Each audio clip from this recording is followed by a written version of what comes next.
in the very first message sent by the Guardian to the Bahá'ís of the United States and Canada on the 21st of January 1922, the Guardian drew attention to this point, reiterated it in subsequent messages. And what was the point? Shoghi Effendi, 73 years ago, told the believers in America that at some time in the future they would be tested. He said they would receive tests, intellectual rather than physical. He said they would be sent to purify the American Bahá'ís and to make them brighter than ever. A few years later, Shoghi Effendi returned to that theme. He said, "And yet how often we seem to forget the clear and repeated warnings of our beloved Master, who in particular during the concluding years of his mission on earth laid stress on the severe mental tests which would inevitably sweep over his loved ones of the West. Tests that would purge, purify, and prepare them for their noble mission in life." This theme that the American Bahá'ís were being prepared for what Shoghi Effendi describes as the inevitable coming of mental tests appears again and again in his writings and was further emphasized by the Universal House of Justice in its lengthy letter of the 19th of May 1994, in which the House of Justice offered the hope and the prayer, "May they, the American Bahá'ís, be granted the celestial strength to pass over and over again the mental tests which Abdu'l-Bahá promised he would send to them to purify them." There are many other passages in the writings of the Guardian which refer to these mental tests. For example, in the last of the published messages from Shoghi Effendi to the American Bahá'ís, he foreshadowed what the future would hold. He indicated at that time that there would be intellectual rather than physical tests from outside the Bahá'í community. He referred to the fact that the faith would be subject to the onslaught of ecclesiastical leaders, the traditional defenders of religious orthodoxy, and that these would be powerful detractors aiming at the extinction of the faith from without.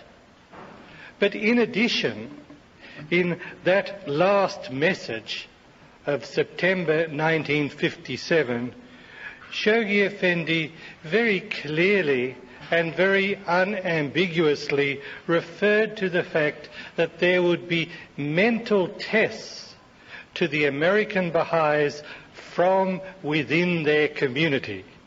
He listed a number of forces at work in American society and said the administrative strongholds of the faith were bound to be subjected to a severe spiritual challenge from within due to the impact of those forces. And he urged the Friends to strengthen the Bahá'í community in preparation for the combat with the nefarious elements seeking to undermine it from within. These statements are part of the heritage of the American Bahá'í community. They are statements which foreshadow periods of challenge, periods of difficulty, periods of testing, and also foreshadow great victories. As one of the statements I have read points out, Shoghi Effendi described these tests as having the purpose of making the Friends shine ever brighter, of being ever more luminous, of enabling the American Baha'i community to fulfill the glorious destiny laid down for it in the writings of the Bab, of Baha'u'llah and Abdul Baha. The point I make tonight is that I have, over a period of time, come to the conclusion that we live now in that time of mental tests. That the time of mental tests is not off in the distant future, but it is now. Why do I say this? I say this because of the nature of mental tests. We are well experienced and well knowledgeable about physical tests. Our dear friends in Iran and the friends from the cradle of the faith, many of whom are in the audience tonight, are well versed in physical tests. For 150 years, this infant faith in various countries of the world has had to contend with physical tests, with torture, with imprisonment, with martyrdom, with the disruption of homes and families. We are not experienced in mental tests. The Universal House of Justice, in a message of January 1986, referred to the fact that the cause of God was emerging from obscurity. In other words, it was leaving the first of the 7 stages of its evolution laid down by the guardian and entering the second stage, and that second stage is that of persecution or repression. We are now entering and have entered the stage where we, as a worldwide Baha'i community, will learn more and more about mental tests. And my perception, my view, is that tonight, as we gather here, my belief is that we are now experiencing these mental tests. What do I mean by mental tests? Tests which lead to an erosion of faith and belief, and which can give rise to disorder in the Baha'i community. One of the features of mental tests is that we may be blinded by the standards and values of a non-Baha'i society, and by being blinded thereby may fail these tests. We run the risk of underestimating the danger of such tests, of being complacent, of not becoming aware of these tests until it is too late. We may be like the warrior in his armor plate, waiting for battle, waiting too late while the battle rages and is decided in front of him while he stands here waiting. I believe that there are 3 elements to the mental tests which we, as part of the American Baha'i community, and I think Janet and I still think of ourselves as being American Baha'is in many ways, and I hope no tape of this ever reaches Australia. There are 3 elements of the mental tests which I feel are pertinent to us tonight. And I'd like to mention these 3 and then discuss them in detail. The first is this. I believe we are tested now by the need to develop spirituality in a materialistic environment. This is our test. Secondly, we are tested in our level of commitment to the betterment of humanity in an environment which is increasingly characterized by apathy and lethargy. And thirdly, we are tested by the need to require an entirely new attitude to social organisation and institutions. I believe that it is in these three areas that we who live in this glorious country, who are part of this vibrant community, we are tested. Will we pass or will we fail? The community will pass. The American Baha'i community is destined to go to great and wonderful things. Some of it's crashing around outside us right now. But we as individuals are subject to test. Let me take up the first of these. It's still crashing around me.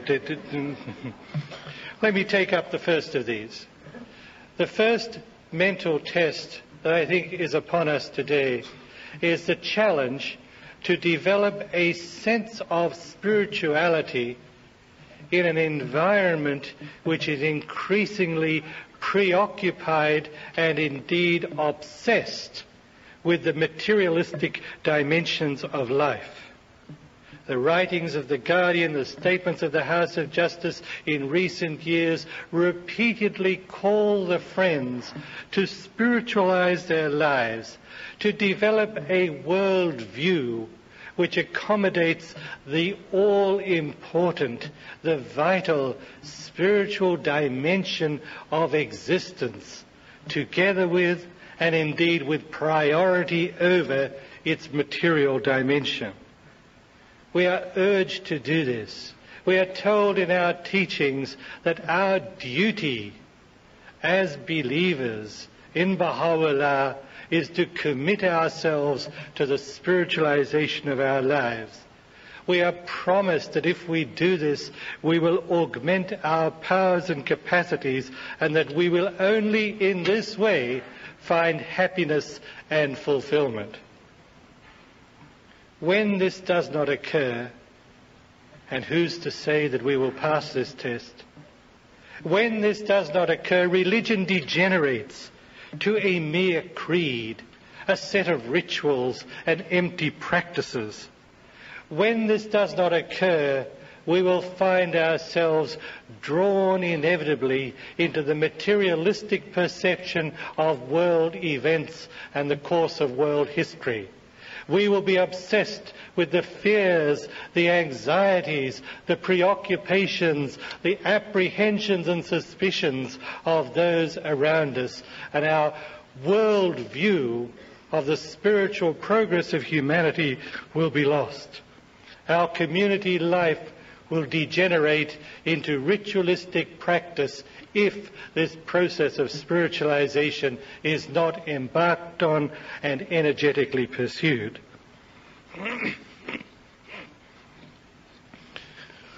Why do we find it so difficult? I think it's because we, no matter how many Baha'is there are in any location, we are relatively few. We spend most of our lives interacting with people who are not Baha'is, some of whom are very wonderful people, of very fine and exalted values, and others are not.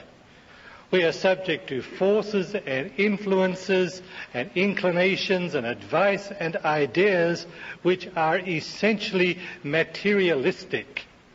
And this unconsciously molds our worldview.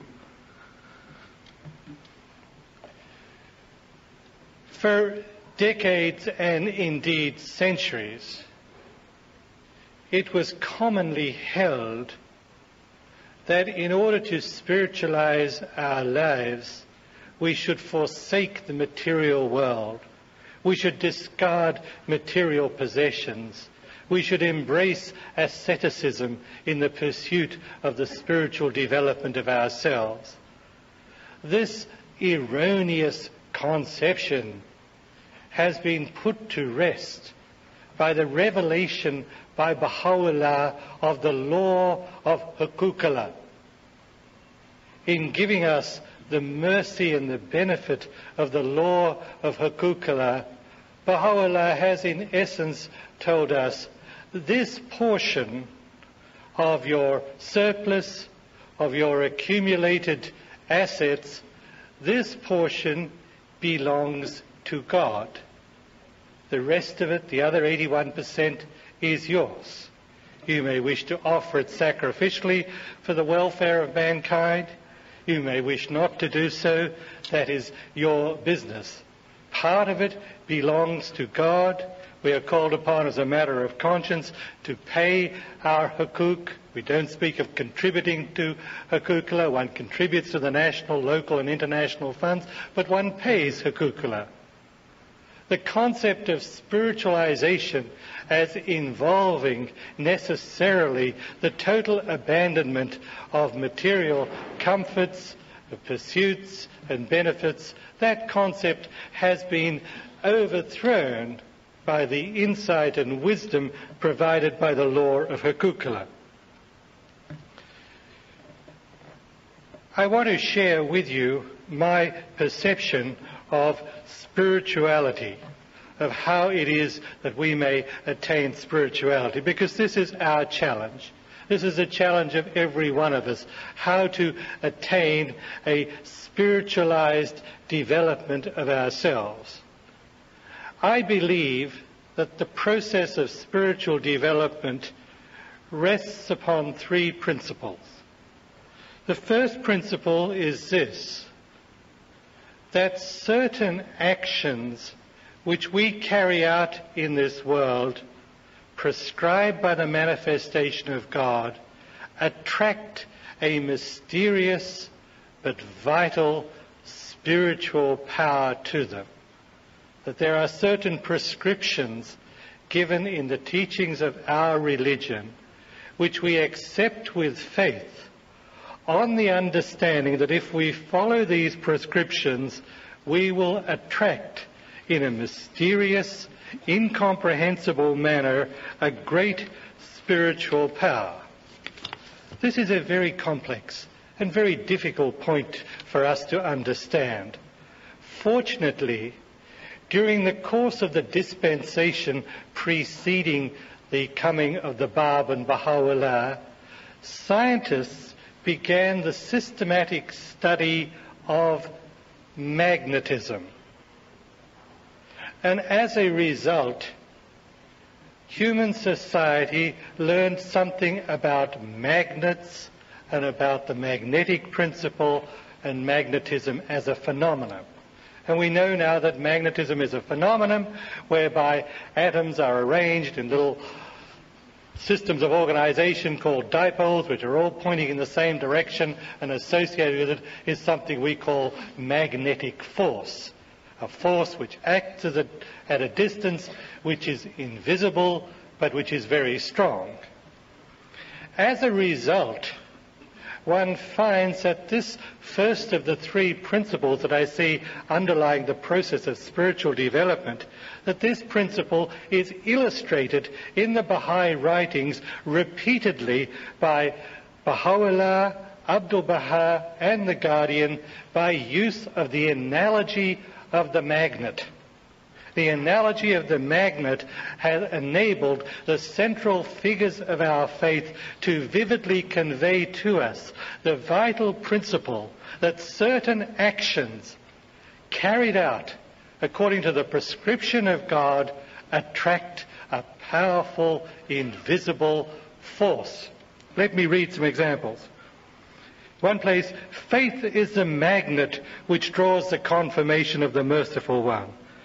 Abdu'l-Baha saying, the commemoration of God attracts confirmation and assistance like unto a magnet.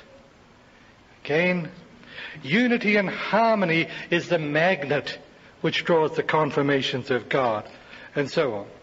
Directing mankind in the right path is the magnet which attracts the help of God. Shoghi Effendi says, today as never before, the magnet which attracts blessings from on high is teaching the faith of God. In another place, the Guardian said, consecration to the glorious task of spreading the faith and living the Baha'i life creates the magnet for the Holy Spirit. And so it goes on. So the first of the three principles which I see as underlying spiritual development is the principle of magnetism, the principle of certain actions carried out in a spirit of devotion and consecration, attracting a great spiritual force, just as in the mundane world certain arrangements of atoms attract the force of magnetism. This principle of magnetism carries right through the Baha'i writings. You find, for example, that Baha'u'llah speaks of his revelation and describes it as a magnet or lodestone, L-O-D-E, lodestone. He says his revelation will act as a lodestone for all the nations and kindreds of the earth. And in another place, Abdul-Baha refers to Baha'u'llah as the manifestation of God in these terms: the Lord has manifested the magnet of the souls and hearts in the pole of the existing world.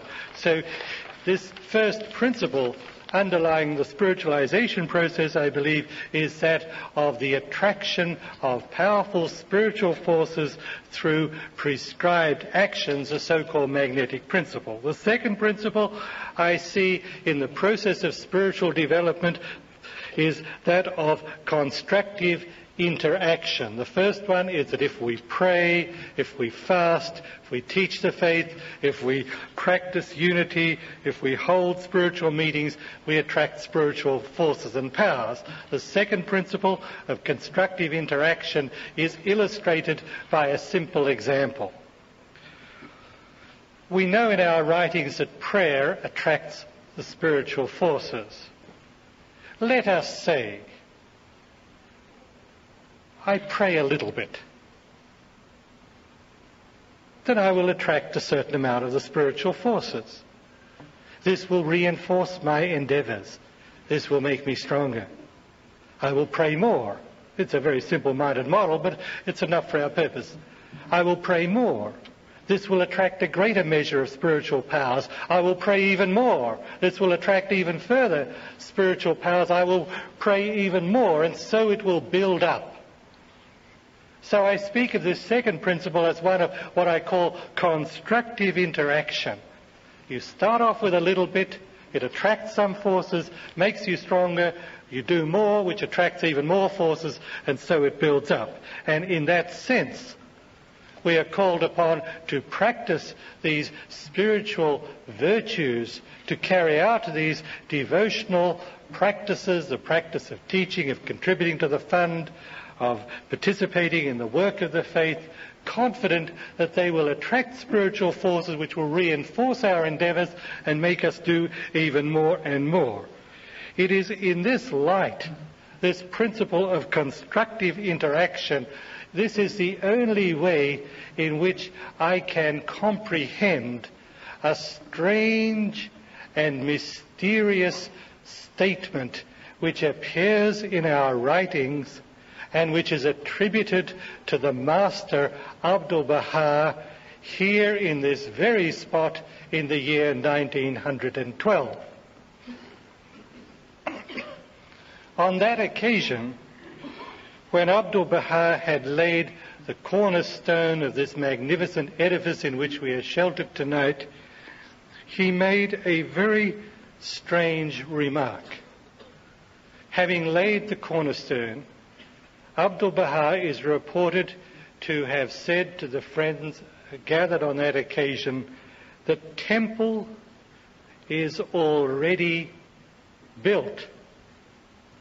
The temple is already built. In 1912, there was a stone that they put in the ground. None of this structure was here. Abdul-Baha said, the temple is already built. How can we understand a statement such as that? I believe it was simply an expression of this principle of constructive interaction.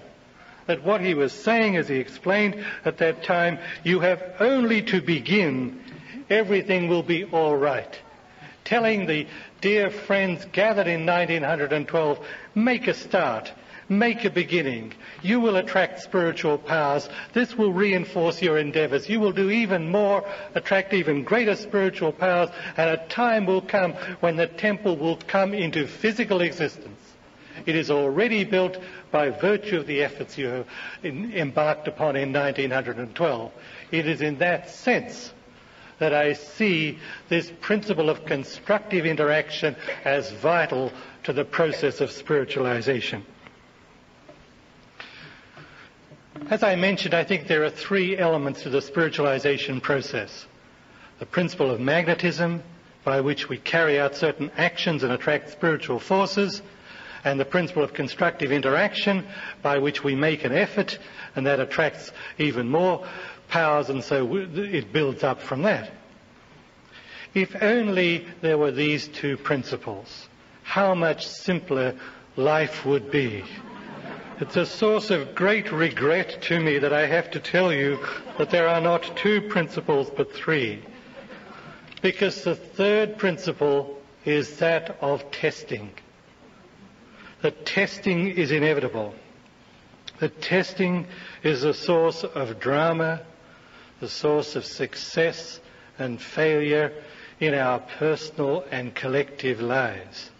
That when we make efforts, when we attract spiritual forces, when we build up in our strength and so on, we are tested. We are subject to tests again and again. We are told that the testing process is intrinsic to that of spiritual development. There are not two principles, there are three, and the third is that of testing.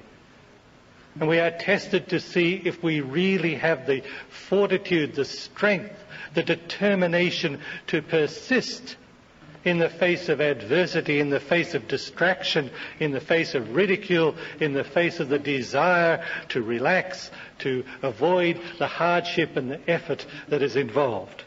The Guardian tells us that this process of testing is necessary, as he describes it, so that inner spiritual forces become stimulated, and the tests are gifts of God to enable one to grow and develop. But let us also be aware that tests are not automatically passed. The very fact that we as believers are subject to testing implies no guarantee that we will successfully traverse that test. The history of our faith repeatedly demonstrates that there are some who pass and there are some who fail, and the cause of God proceeds towards its glorious destiny. I have tonight chosen as my theme mental tests. And the first of the mental tests that I have drawn attention to is that of spiritualizing our lives in a materialistic environment. In order to do this, we need to identify the dangers which confront us. We need to commit ourselves with determination to the pursuit of acts of devotion, to the implementation of the great moral and ethical laws of our faith. And we need to realize clearly and definitely that the principles to which we subscribe as Bahá'ís are in many ways radically different from what have become the standards and the generally accepted norms of American society around us. We are not here for the purposes of condemnation. We are here for the purposes of finding our path to God, of finding our way forward during a time of great turmoil and testing and hardship and suffering for all elements of humanity. We will only do so by a full realization that we have chosen the path of Baha'u'llah, and the path of Baha'u'llah is in many ways quite distinctly different from that of the society around us. To take just but one example, our concept of chastity as an indispensable element of the moral life of a Baha'i is that sexual relations are permissible only between two people of the opposite sex who are married to each other. This is our standard. It is not the standard of our society. It is a standard which is decried as puritanical. It is described in some areas as homophobic. It is described in many other ways. But this is our standard. This is what our religion tells us. And we are committing ourselves to a spiritual path in the pursuit of the laws of Baha'u'llah, irrespective of whether or not it conforms to the society around us. We differ from the people around us very much in certain concepts. For example, we differ in the concept of duty. The concept of duty has in many ways become unpopular. But we are people of duty. We are people who do things we are people who do things we don't particularly want to do out of a sense of duty. We are people who do things which we find difficult, which we find uncomfortable, which we find disconcerting. Why? Not out of a desire for martyrdom, but out of a sense of duty. We Baha'is are a people of duty. We are a people of discipline. We are a people of responsibility. We are a people who revere and honour such concepts as honesty and trustworthiness. We need to pass the test of spiritualization in a materialistic environment. We need, above all, courage. The courage and the willingness to be different, to persevere, to persist in the work of the spiritualization of our lives, irrespective of all other considerations and the forces and influences of the people around us.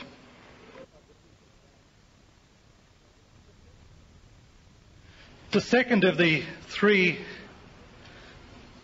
tests that I feel are upon us in the United States today is that the test of that we are tested to develop ourselves as committed human beings concerned about the future of humanity and the changing world. The cause of God today requires more and more such committed human beings. Shoghi Effendi, in a passage written not very long before his passing, referred to the future of the American nation. And one of the things he mentioned as being within the future of the American nation has arrested my attention in recent years. He said at that time that the Bahá'ís of America faced a future challenge. And what was that challenge?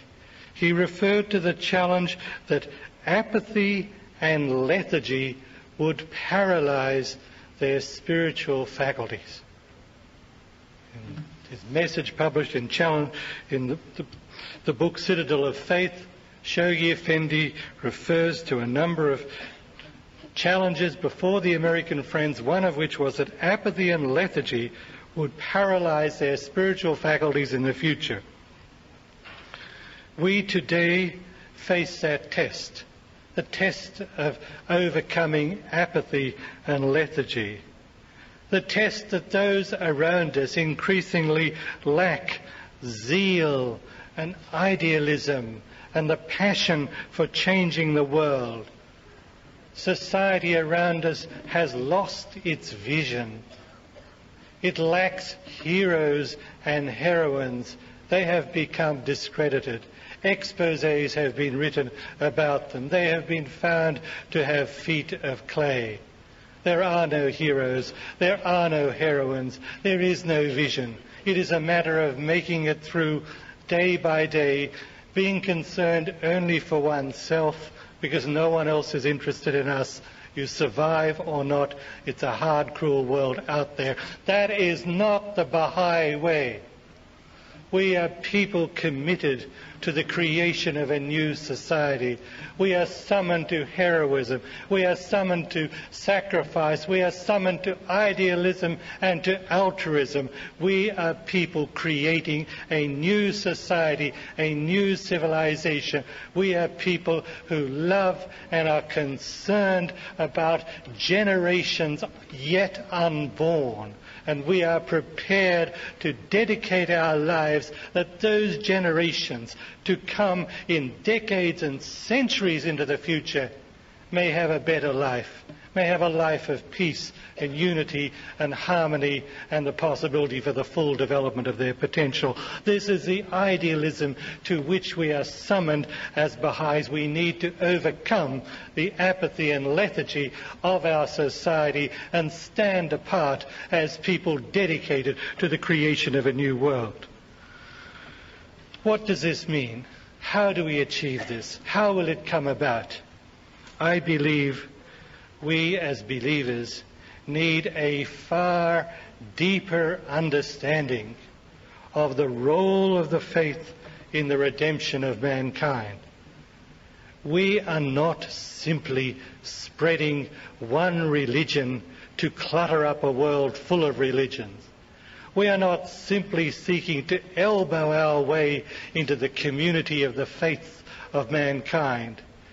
We are not simply content to make the Encyclopedia Britannica yearbook and become known as a religion that is spread around the world. We are not simply content to assemble an array of national and local assembly and prestigious events and gatherings.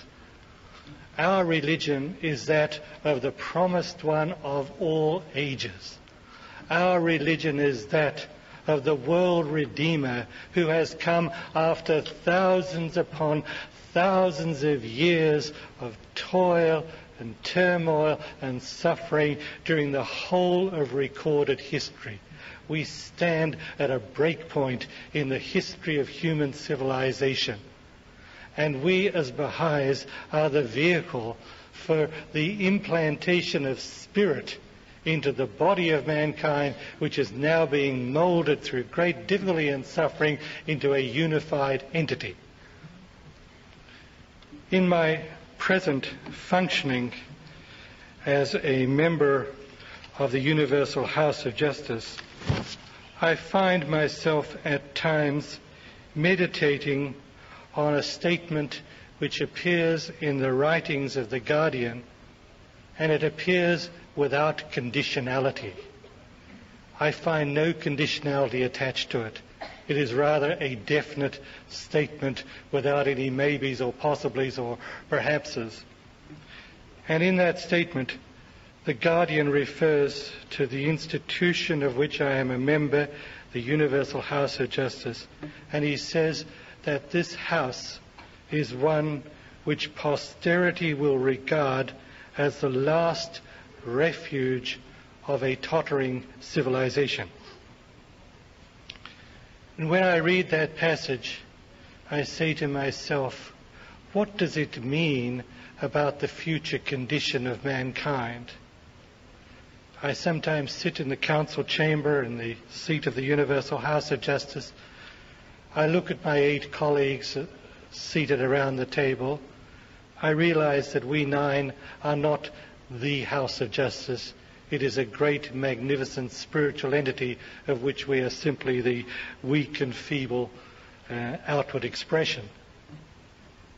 But I say to myself, this institution, this Universal House of Justice, with which I have to some extent become familiar over these years, the Guardian tells us definitely, categorically, without conditionality, will be such that posterity will look upon it as the last refuge of a tottering civilization.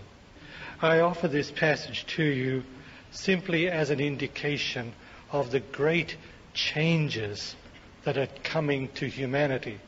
When they will become, in which decade, in which century, we know not.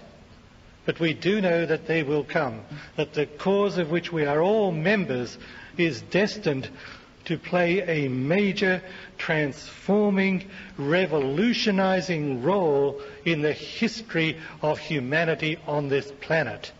And I think if we can revive in our minds the vision of the magnitude of the aims and objectives of the cause, aims which are far beyond human comprehension, which are feasible only because of the power of God, which we believe animates Baha'u'llah in his revelation, if we do this, then we will revive that vision and we will become once more committed human beings dedicated to the welfare of humanity of this generation and countless generations yet unborn into the future. Finally, I come to the third of the three mental tests to which I have wanted to draw attention tonight. And it is a challenge and a test which the Baha'i friends in many parts of the world are experiencing. I address my remarks to you as American Baha'is, but I have made similar remarks in other countries that I have visited very recently. My concern and what I see to be a very dangerous and very pressing mental test to the Baha'is in the Western countries as well as other parts of the world is that the believers in these countries live in a society which has developed certain attitudes about social organizations and institutions. These attitudes are firstly that people are suspicious and distrustful of their government and its bureaucracy.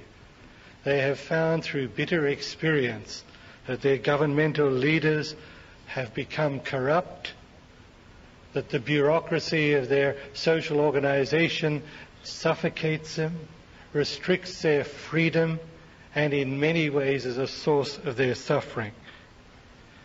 People today do not have a sense of community. They have learnt at bitter cost not to trust each other, not to trust those who appear honest and upright and of good character, because so often they have been found to be opposite. They have therefore developed a sense of extreme individualism, a worship of unfettered personal freedom. People in our society increasingly feel a sense of powerlessness in relation to their authorities. They find themselves insignificant, unable to change the system, doomed to suffer its adverse and oppressive circumstances and consequences. Therefore, they often resort to radical actions outside the system.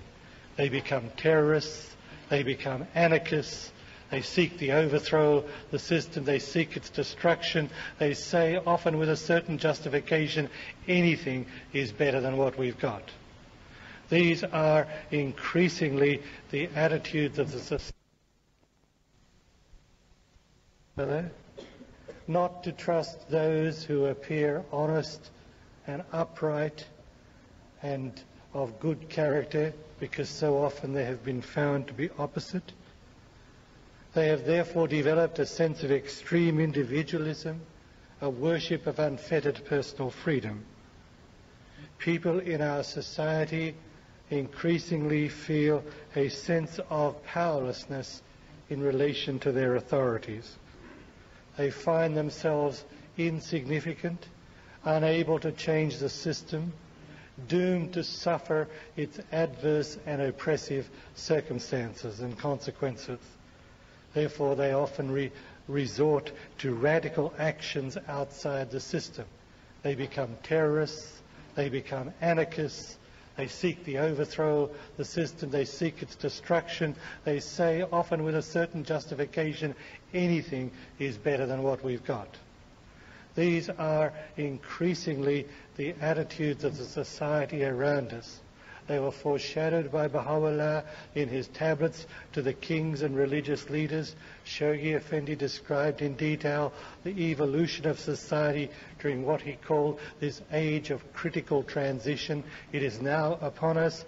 people in our society have developed those attitudes, and if we were to question those people, they would offer us ample justification for the attitudes which they display. The great mental test we face as believers is a test that we may unconsciously and inadvertently transfer those attitudes from the larger society, which is manifestly in decline, into the Baha'i administrative system. That is our test. Because if we bring those attitudes in with us without even realizing it, we will disrupt and damage the administrative system ordained by Baha'u'llah. Shoghi Effendi wrote on this theme some years ago. He said, "Our present generation, mainly due to the corruptions that have been identified with organizations, seems to stand against any institution. Religion as an institution is denounced. Government as an institution is denounced. Even marriage as an institution is denounced. We Baha'is should not be blinded by such prevalent notions. If such were the but these corruptions were not due to the nature of the institutions, but to the lack of proper directions as to their powers and nature of their perpetuation." This is still the Guardian's words. "What Baha'u'llah has done is not to eliminate all institutions in the cause, but to provide the necessary safeguards that would eliminate corruptions that caused the fall of previous institutions. What those safeguards are is most interesting to study and find out, and most essential to know." In other words, we are challenged to detach ourselves, to emancipate ourselves from the prevailing, and indeed not just prevailing, but rapidly increasing sense of suspicion, of distrust, of disfavour, which characterises attitudes of people in our society towards their institutions, and avoid such attitudes coming into the relationship of the believers to the Baha'i institutions. They're not the same. They're radically different. This is a system ordained by Baha'u'llah, by the manifestation of God. It has characteristics, it has a system to it, which enables it to purify itself of any adverse attitude and behavior. It stands quite different from the way of the world. And if we bring the way of the world into the Baha'i administrative order, all we will do is temporarily disrupt it. All we will do is irreparably damage our own personal spiritual development. We need to develop new attitudes. We need to develop a far deeper understanding of the covenants of Baha'u'llah and Abdu'l-Baha. It is not enough to sign the card, to say, "I believe there is a covenant, there are these people around with a variety of titles, whatever they are, I accept them, fine, that's it." This is not enough, friends. We'll be swept away because there are dangerous forces in our society. There are insidious influences. We have to protect ourselves now, and our protection is the deepening in the covenant. Let me read to you a very, very difficult and very challenging paragraph from the Guardian. In this paragraph which I read to you, the Guardian makes statements which I would never dare to say. I read them because it is the Guardian. I'm safe. You can't attack me for reading them. It's the Guardian's writing. I would never have the courage to stand before you and make the kind of statements I'm going to read to you now.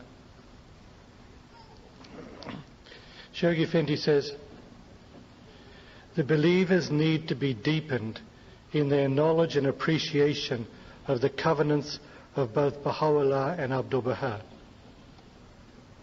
This is a stronghold of the faith of every Baha'i, and that which enables him to withstand every test and the attacks of the enemies outside the faith. So far, it's not too bad. I would have said that. Now comes the difficult part. This is a stronghold of the faith of every Baha'i, that which enables him to withstand every test and attacks of the enemies outside the faith, and the far more dangerous, insidious, lukewarm people inside the faith, who have no real attachment to the covenant and consequently uphold the intellectual aspect of the teachings while at the same time undermining the spiritual foundations upon which the whole cause of God rests. Now do you understand why I said I would not have had the courage to make these remarks? It is simply the words of the Guardian telling us that only through deepening in the covenant will we withstand not only the attacks of people outside the faith, but what he described as the far more dangerous attacks, the insidious attacks of those he describes as lukewarm people inside the faith who have no real attachment to the cause, uphold the intellectual aspect of the teachings while undermining its spiritual foundation. Friends, we do not have the right to judge. As individuals, we cannot judge. I cannot say this person is one of those lukewarm people who upholds the intellectual and undermines the spiritual. I have no right to make such a statement. You cannot make that statement about me or about anybody else in this room or in this country. We're not here to categorize or to judge. But Shoghi Effendi tells us that the Baha'i community includes those elements. We are not here to engage in adversarial actions against those we categorize in that way. We are here to make ourselves spiritually healthy and strong so that whoever they are, wherever they are, and we are not to judge, we will be immune we will be immune to their dangerous, insidious influence. So our task is not to engage in witch hunts, not to go searching and to put labels to this one and that one and the other. Our task is to do exactly as Shoghi Effendi said, to deepen ourselves in the covenant so we will be spiritually strong and healthy and withstand these adverse attitudes towards the institutions of the faith. We need also, in dealing with this test, the test of acquiring a new attitude to our social organizations and institutions, we need to rethink what is criticism. There is criticism and there is criticism. There are passages in the writings which refer to criticism as being an appropriate measure, an appropriate element of Baha'i consultative and community practice, and nobody is disagreeing with that. But what we also have in our writings are references to the extremely dangerous character of what the Guardian refers to as vicious and negative criticism and discussions of a negative character which may result in undermining the authority of the assembly as a body should be strictly avoided. And I think most people are smart enough to know what is the difference. They're also smart enough to find ways of worming around whatever rule you lay down, because it's a question of attitude rather than a question of mere words of speech. We look towards a constructive, developmental Baha'i community which doesn't pretend it is immune from any means of further development and refinement of its practices and conduct, but which is free from what the Guardian refers to as criticism of a negative nature which have the effect of undermining the authority of the assembly. One of the favourite and most wasteful and destructive practices in Baha'i community life in certain quarters is that of speculation about the calamity. And I'm sure you've all experienced this at certain times. You have spectacular remarks about the evaporation of skyscrapers and submarines off the coast and so on. There are many passages in the Baha'i writings where Shoghi Effendi says, we don't know what form calamity will occur, calamity is occurring now, and so on and so forth.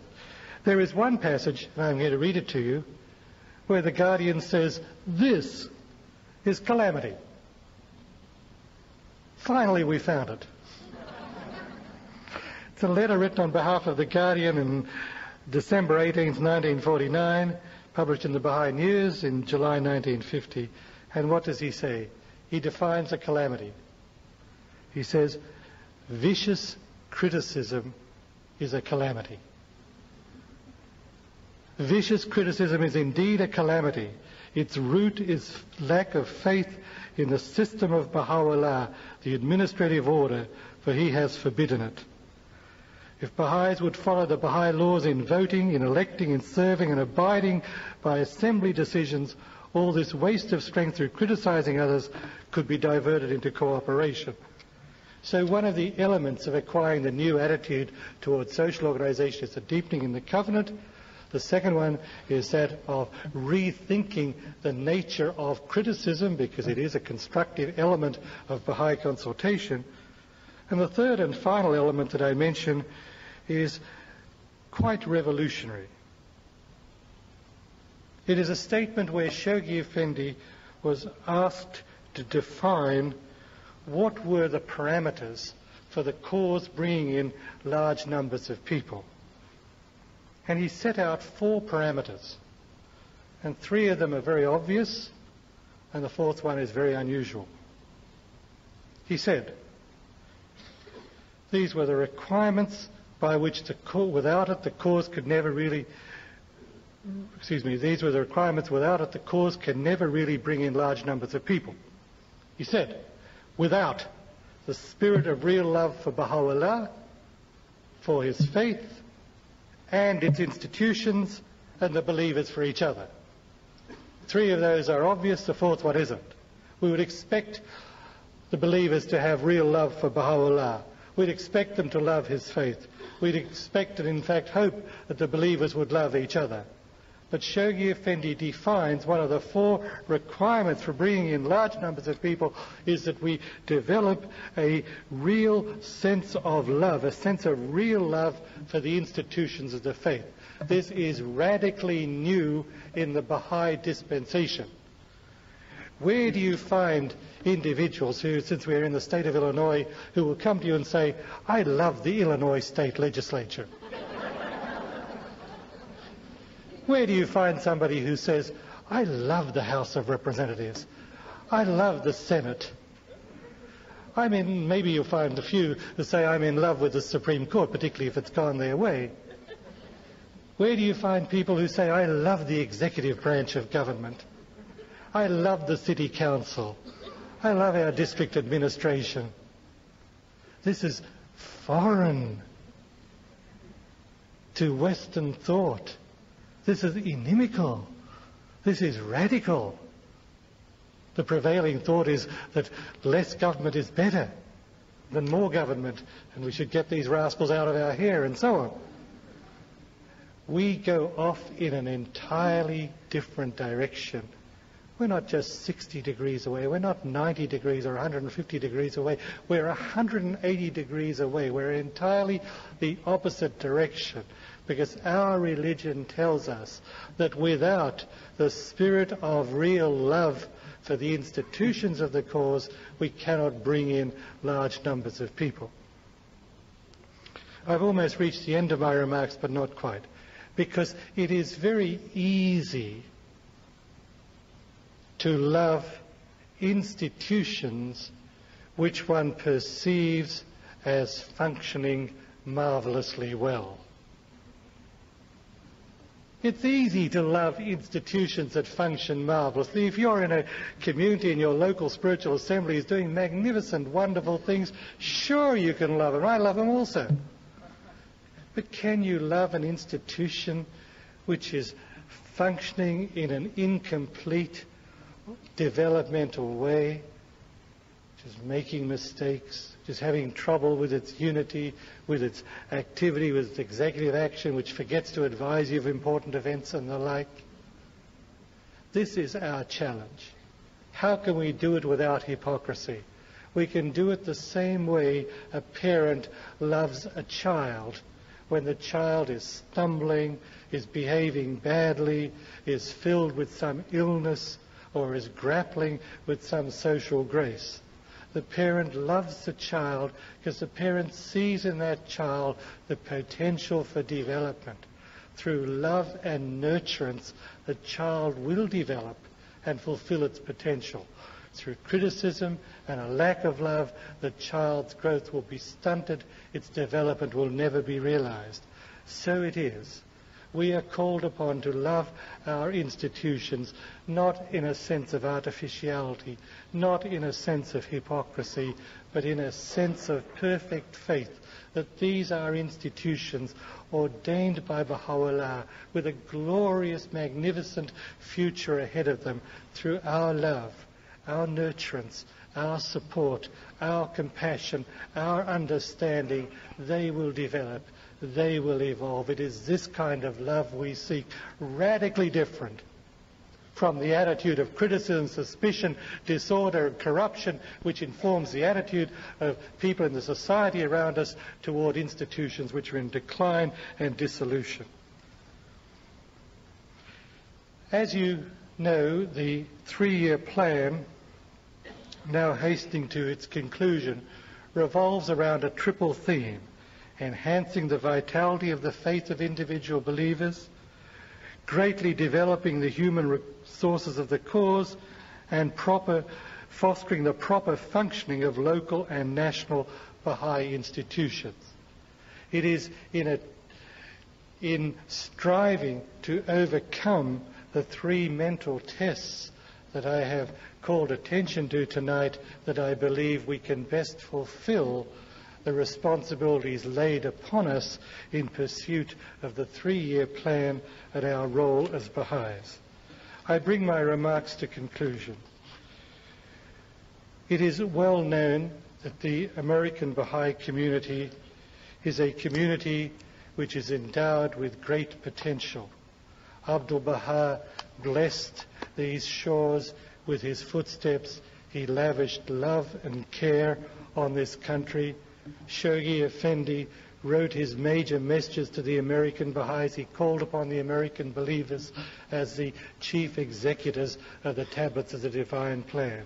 And I can assure you that the Universal House of Justice loves the American Baha'i community and its institutions in no less a way than the love that was showered upon the friends in this country by the Master and by the Guardian. We turn to the American Baha'i community with a great deal of trust and confidence, and if you will allow it, with pride at the potential and the greatness of what this community can achieve. There is no doubt in my mind that all the promises in the writings about the future glory and destiny of the American Baha'i community will be fully and completely realized. Everything that Abdu'l-Baha says about it will come true. It will occur. It's inevitable. There is no doubt about it. But what there is doubt about is, where will you and I be? Will we be part of this great development? Will we be part of these victories? Will we survive these dangerous and challenging mental tests to which I see we are subjected now? Will it be our lot to ride on the crest of this wave of victories, or will we be swept aside? Will we, in fact, join those in Baha'i history who failed the tests when the tests came upon them? The choice is ours. The choice is ours. Friends, the choice is ours.